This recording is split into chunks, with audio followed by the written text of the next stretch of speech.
જોઈ રહ્યા છો ન્યૂઝ 18 ગુજરાતી। આપની સાથે હું છું પ્રીતિ તિવારી। સમાચારની શરૂઆત કરીશું જૂનાગઢથી, જ્યાં પરિક્રમા રથ થતા ગિરનાર પર ભીડ જોવા મળી રહી છે। 3 દિવસ બાદ ગિરનાર રોપવે શરૂ થશે। ગિરનાર પર ભાવિકો ઉમટી પડ્યા છે। પરિક્રમા બંધ હોવાથી અંબાજીના દર્શન કરી રહ્યા છે, તો અંબાજી મંદિર પર ભાવિકોની ભીડ, સવારથી ભાવિકોનું અવિરત પ્રવાહ શરૂ છે। જૂનાગઢમાં હાલ ભક્તોનું ઘોડાપૂર ઉમટી પડ્યું છે। નોંધનીય છે કે અહીં જે લીલી પરિક્રમા થવાની હતી તે રદ થઈ। એ રદ થતાં ગિરનાર પર હવે ભક્તોની ભીડ જોવા મળી રહી છે। અહીં અંબાજી મંદિર ખાતે ખૂબ મોટી સંખ્યામાં ભાવિકો વહેલી સવારથી જ ઉમટી પડ્યા છે। સવારથી જ ભાવિકોનો અવિરત પ્રવાહ શરૂ છે, જેના દ્રશ્યો પણ સામે આવ્યા છે। અહીં પરિક્રમા રદ થતાં ગિરનાર પર ભક્તો માં અંબાના દર્શન કરવા માટે પહોંચી રહ્યા છે। અંબાજી મંદિર પાસેના આ દ્રશ્યો આપ જોઈ રહ્યા છો, જ્યાં ખૂબ મોટી સંખ્યામાં ભાવિક ભક્તો ઉમટી પડ્યા। નોંધનીય છે કે આપને જણાવી દઈએ, એક મહત્વના સમાચાર એ પણ છે કે ગિરનાર રોપવે એ 3 દિવસ બાદ શરૂ થશે। હાલ ગિરનારમાં જે પ્રકારની ભીડ ભેગી થઈ છે તેને લઈને વધુ વિગત સાથે મારી સાથે સંવાદદાતા અમર બખાઈ જોડાઈ ગયા છે। અમર, હાલ ગિરનાર પર ભાવિકોનો કેવો જમાવડો, ખાસ કરીને લીલી પરિક્રમા જે રદ થઈ તે બાદની પરિસ્થિતિ અંગે માહિતી? ચોક્કસ પ્રીતિ, કે જે રીતે ગિરનારની લીલી પરિક્રમા રદ કરવામાં આવી છે અને જેના કારણે હવે ભાવિકોનો ધસારો ગિરનાર પર જોવા મળી રહ્યો છે। ખાસ કરીને જે દ્રશ્યો છે તે સામે આવ્યા છે કે ગિરનાર પર પગ રાખવાની જગ્યા નથી ને તેટલી ભીડ ગિરનાર પર્વત પર જામી છે। હાલ જે રીતે પરિક્રમા રદ છે, પરિક્રમા ગેટ પર પરિક્રમાર્થી આવી રહ્યા છે, પરંતુ ગેટ બંધ હોવાથી ફરી ત્યાંથી રવાના થાય છે અને પરિક્રમા જે ગિરનાર ઉપર જઈને તે પરિક્રમા કરી લે તેવું માને છે અને હાલ તે ગિરનાર તરફ ધસારો જોવા મળી રહ્યો છે। ખાસ કરીને જે અંબાજી મંદિર છે, દત્ત ભગવાનની જે જગ્યા છે, દત્ત મંદિર છે, દત્ત શિખર, આ તમામ જે ધાર્મિક સ્થળો છે ગિરનાર પર્વત પર, ત્યાં હાલ જે ભક્તો છે તેમની ભીડ જોવા મળી રહી છે। અને બીજી તરફ પોલીસ અને વન વિભાગ પણ કટિબદ્ધ છે। પોલીસનો પણ સ્ટાફ ગિરનાર પર્વત ઉપર મૂકી દેવામાં આવ્યો છે। ડીવાયએસપી સહિતના અધિકારીઓ પણ હાલ ગિરનાર પર્વત પર પહોંચ્યા છે અને હાલ કોઈ ઘટના ન બને જેને લઈને પણ તકેદારી રાખવામાં આવી રહી છે। જી અમારો આભાર માહિતી આપવા બદલ। તો 3 દિવસ બાદ ગિરનાર રોપવે પણ શરૂ થશે, પરંતુ હાલ ભાવિક ભક્તોની ખૂબ ભારે ભીડ અહીં જોવા મળી રહી છે, જેને લઈને તંત્ર દ્વારા વ્યવસ્થાઓ પણ કરવામાં આવી રહી છે। પોલીસનો કાફલો ખડકી દેવામાં આવ્યો છે। પરિક્રમા રદ થતાં ગિરનાર પર હવે ભાવિક ભક્તો ઉમટી રહ્યા છે। અહીં તમામ પ્રકારની જે વ્યવસ્થાઓ લીલી પરિક્રમાને લઈને કરવામાં આવી હતી, પરંતુ પરિક્રમા રદ થયા બાદ હવે મા અંબાના દર્શન કરવા માટે પર્વત પર એ તમામ ભાવિક ભક્તો પહોંચી રહ્યા છે। પરિક્રમા રદ થતાં ગિરનાર પર ભાવિકોની ભીડ।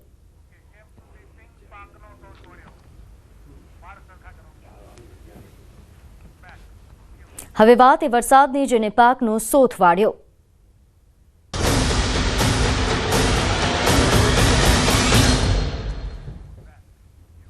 સૌરાષ્ટ્રમાં કમોસમી વરસાદે કહેર વર્તાવ્યો। ખેડૂતોના મોઢે આવેલો આખું ભાણું છીનવી ગયો।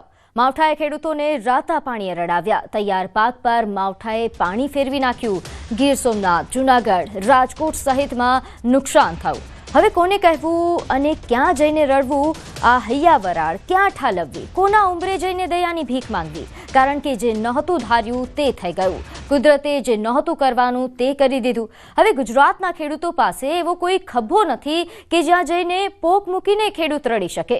ખેડૂતોને નુકસાની એવી છે કે જેની ગણતરી થાય તેમ નથી। કુદરતે એવો ઘા કર્યો છે કે થીગડા મારે તોય પૂરાય તેમ નથી। ત્યારે ખેડૂતો માંગ કરી રહ્યા છે કે સરકાર કંઈક મદદ કરે। જો કે જ્યાં કુદરતે ના રૂજાય એવા ઘા આપ્યા, ત્યાં હવે તાતને ટેકો આપવા તંત્રએ પણ અહીં કમર કસી છે। રાજ્યના સર્વેનું કામ હવે શરૂ કરી દેવામાં આવ્યું છે।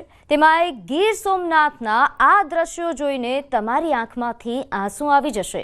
જો એક ખેડૂત પાક પકવવા જેટલી મહેનત કરે છે, તેના કરતાં હવે તેને બચાવવા માટે જ ઝૂમી રહ્યો છે। માંડવી તો કાઢી લીધી, પણ માવઠાએ તેમાં ફુગારો લાવી દીધો।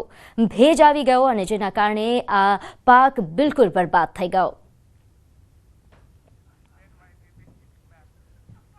આગળ વાત કરીએ, દ્વારકા જિલ્લામાં છેલ્લા 5 દિવસથી કમોસમી વરસાદે ખેડૂતોની ચિંતા વધારી છે। ખંભાળિયા, કેશોદ, વિંજલપાર, ઠાકર શેરડી અને ભાડથર સહિતના ગામોમાં મગફળીના તૈયાર પાકને ભારે નુકસાન થયું. વરસાદના કારણે મગફળી પલળી જતા તેમાં ફૂગ લાગી ગઈ છે અને ખેડૂતોને યોગ્ય ભાવ મળવાની આશા ઓછી છે.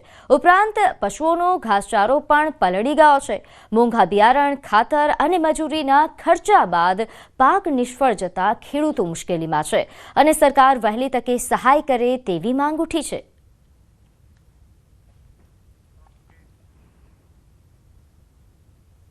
અમારે 5 દિવસથી આ ખૂબ વરસાદ વરસે છે. એમાં અમને આશા હતી કે 50% ફાયદો થાય, પણ એ પાછો વરસાદ આજ રાતનો વરહો ને 2 વાગ્યાથી 5 વાગ્યા સુધી એમાં જે બચતો હતો એ માલ બધો વેસ્ટ ગયો.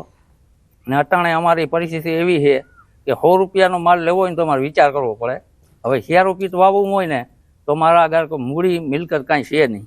જો સરકાર કાંઈ રાહત પેકેજ દે તો અમે એ વાવી શકીએ. પહેલાં તો એમ આશા હતી કે દૂચો બગડશે, પણ આપણી જે મોહમ છે મગફળીની બધું હાથમાં આવી જાય. પણ આ રાતનો જે વરસાદ આવ્યો એમાં મગફળી સંપૂર્ણ નાશ છે અને દૂચો એકદમ નાશ છે. હવે ખેડૂતને અત્યારે પરિસ્થિતિ એવી થઈ, આ મગફળી છે એ અઠવાડિયા સુધી ત્યાં નીકળે એમ નથી, જમીનથી બહાર નીકળે એમ નથી.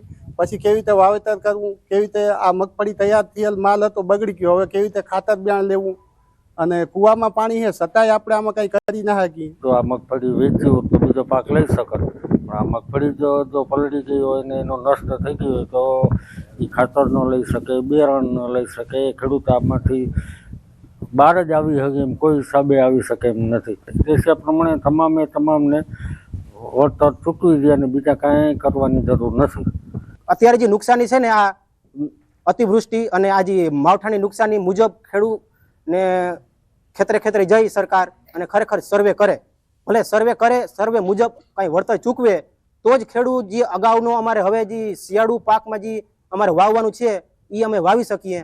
તો અમને કાંઈ પણ રાહત પેકેજ જાહેર કરે અને જો ખેડૂતને કાંઈ વળતર મળે ને તો જ એમાંથી અમે કોઈ જીરુંનું બિયારણ લઈ શકીએ, ખાતર લઈ શકીએ. કેમ કે મગફળી તો પૂરેપૂરી 100% પૂરી થઈ ગઈ, કેમ કે એમાંથી તો અમને કંઈક 5 પણ એમાંથી હવે આવક નથી. અમદાવાદ જિલ્લાના છેવાડાના વિસ્તાર એવા ધંધુકા અને ધોલેરા પંથકમાં કમોસમી વરસાદ. સમગ્ર ભાલ પંથકમાં સતત 6ઠ્ઠા દિવસે કમોસમી વરસાદ યથાવત છે. સતત વરસાદના કારણે ભાલ પંથકના ખેડૂતોમાં ચિંતા વધી ગઈ છે. કમોસમી માવઠાથી નુકસાન તેમજ શિયાળુ પાકના વાવેતર લઈને ચિંતા વધી છે. ધંધુકા તેમજ ધોલેરાના ભાલ પંથકના છાસિયા ઘઉં અને ચણા વિશ્વ પ્રસિદ્ધ છે. આ ઉપરાંત કપાસ, ચણા અને જુવારના પાકને પણ મસમોટા નુકસાનની ભીતિ છે.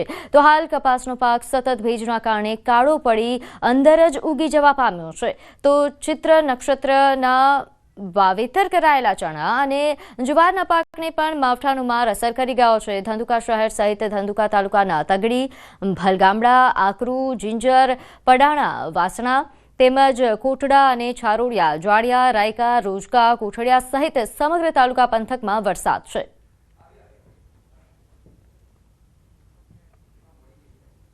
અમદાવાદ જિલ્લાનો છેવાડાનો વિસ્તાર એટલે કે ધંધુકા ધોલેરાનો ભાલ પંથક કે જ્યાં સતત 6ઠ્ઠા દિવસે પણ કમોસમી કહેર જે છે તે યથાવત જોવા મળી રહ્યો છે.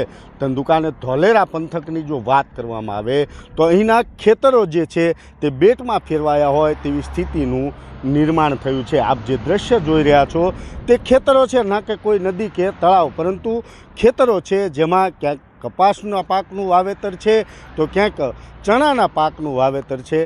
આ જે સમગ્ર વિસ્તાર છે તે વિસ્તારની અંદર જે કમોસમી વરસાદનો કહેર જે છે તે 6ઠ્ઠા દિવસે પણ યથાવત રહેતા સમગ્ર તાલુકા પંથકમાં ગત રાત્રિના ખૂબ જ વરસાદ પડ્યો હતો. જે વરસાદના કહેરને લઈ સમગ્ર વિસ્તારના પાકો જે છે તે નિષ્ફળ જવાની સ્થિતિનું નિર્માણ થઈ ચૂક્યું છે. સમગ્ર પંથકમાં હાલ આ જે સ્થિતિનું નિર્માણ છે તેની અંદર કપાસના પાકને મસમોટું નુકસાન થવા પામ્યું છે. તો સાથે સાથે ચણા અને જુવાર, ઘઉં સહિતના જે પાકો છે તેને પણ નુકસાનની ભીતિ હાલ સેવાઈ રહી છે. તો સમગ્ર જે આ ભાલ પંથક છે, ભાલ પંથકના છાસિયા ઘઉં તેમજ ચણાનો પાક જે છે તે ખૂબ જ પ્રખ્યાત એટલે કે વિશ્વવિખ્યાત છે. સમગ્ર વિશ્વમાં એની માંગ રહેલી હોય છે. ત્યારે આગામી સમયમાં શિયાળુ પાકનું પણ આ સતત પડેલા કમોસમી માવઠા અને ભેજના કારણે વાવેતર થશે કે કેમ તેને લઈ પણ ખેડૂતોમાં ચિંતા છે। સાથે સાથે જ હાલમાં જે કપાસના પાકનું વાવેતર કરાયેલું છે તે પાક સંપૂર્ણ નિષ્ફળ જવાની કગાર પર છે, ત્યારે ખેડૂતો આ પાક કાઢી અને ફરીથી પાકનું વાવેતર કરી શકશે કે કેમ તેને લઈને પણ મસમોટી ચિંતા છે। ત્યારે બોટાદ જિલ્લાના છેવાડે આવેલો આ અમદાવાદ જિલ્લાનો ભાલ પંથક એટલે કે ગ્રામ્ય વિસ્તારનો છેવાડાનો એવો ધંધુકા અને ધોલેરા તાલુકો કે જેની હાલ સ્થિતિ કમોસમી માવઠાએ કફોડી બનાવી છે અને ક્યાંક ને ક્યાંક ખેડૂતોમાં ચિંતા ઉદ્ભવી છે। વિજયસિંહ ચુડાસમા, ન્યૂઝ 18 ગુજરાતી, ધંધુકા, અમદાવાદ। તો ખેડામાં સતત વરસી રહેલા કમોસમી